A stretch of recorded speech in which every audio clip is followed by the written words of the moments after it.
he went way up into Germany and found these monasteries that nobody had visited from the outside in like 500 years. What? Like they had been established during like the Gothic Wars during the fall of the Roman Empire. These Christian monasteries. Yeah.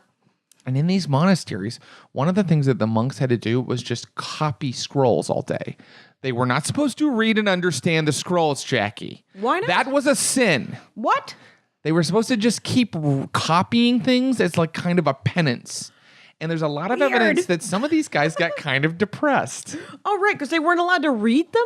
I mean, that was the sin. It started out like they would read and understand, and they would even add to them. And then over time, it stopped being that. It started being like reading and having a bunch of ideas and discussions in here is not allowed.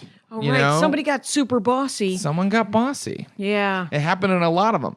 So this guy would show up. He'd have to talk his way in. He's not a monk. Right. Right? He'd have to be really persuasive. Super charming. Yeah. To charm his way into a bunch of monks that haven't really talked to anyone non-German in 500 years. Oh, yeah. And they don't want to. And you're an outsider. And they're going to let you read their stuff? Yeah. They're going to get stuff off the shelf that's been just sitting there for like hundreds of years for you. And he did it? Oh, he did it. And he found a lot of like finds. Like, and here's what's so crazy. Like his thing wasn't like, so he found On the Nature of Things by Lucretius. Okay. Okay.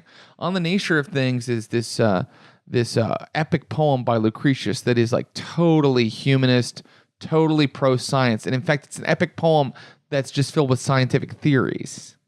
So it's got like here's what atoms are. Like it's like kind of where our idea of atoms comes from.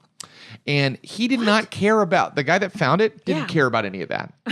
He just was like, I found a rare one with great Latin. Like he was like a Latin fan. Oh, okay. He was like a Latin dork. Yes.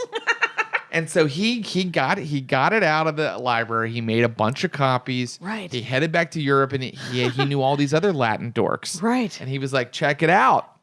Look what I found. And he made his fortune off of that. He made his fortune. Off of On the Nature of Things, the poem.